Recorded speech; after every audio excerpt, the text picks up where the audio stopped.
What happens now, we have an interim safety board out there now. Their job is to take a look at the site, preserve all the evidence, take extensive photographic documentation where it is and seeing that will prove invaluable later. We will bring in a separate team from other bases that will convene here, and that will be the investigation board. They will then take all the data they've collected, and they will then use analysis that they can both do here at Lakenheath Heath and other specialized centers throughout the United States and around the world to help determine the cause of what happened.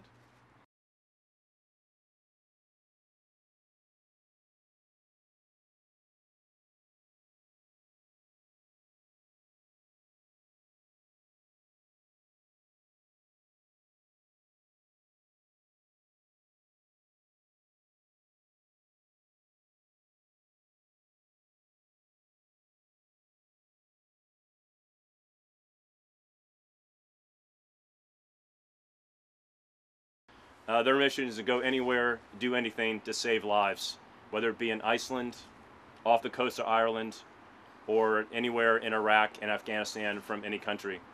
As members of this community, it's a very small and tight-knit. They've done a lot of these operations throughout the world. I think, and they play a small role behind the scenes. A lot of people who owe their lives to them probably will have no idea. So you'll have families around the world this morning having breakfast with their mother and father, their brothers and sisters, or their sons and daughters. And the members of that crew will certainly help them make that happen. Their motto is, "These things we do, that others may live." And they live that way, and that's what they do, and they're very good at what they do. And they were training to be part of that mission.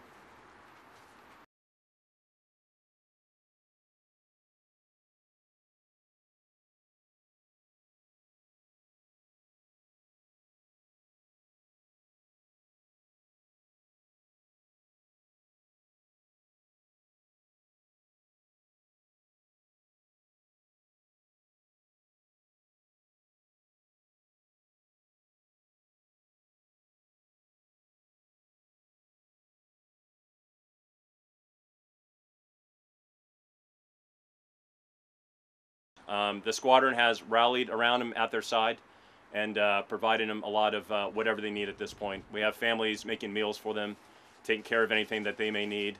And we also have back in the United States, they're taking care of their loved ones back there as well. It's a team effort. In addition, we have the chaplain who's always available. We have our family support squadron who provides a lot of support through the Airmen Family Readiness Center. And basically the entire base is rallying around to give them the exact support that they need.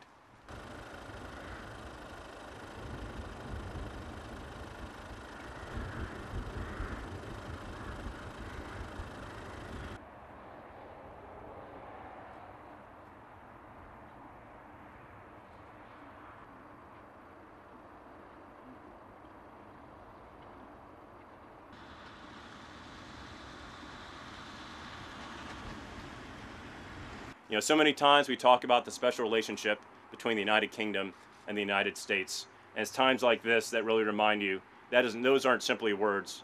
Those are thoughts, words, and deeds and actions that we see here again today.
Essentially, the challenge has remained the same from the outset, and that is we need to treat the bodies of the deceased with dignity, but at the same time we must do everything that we possibly can to prevent damage to valuable evidence. And because of where the bodies are, there is a very real danger that in recovering the bodies we could destroy evidence. So that has been the delay, and that's what's taken so much time.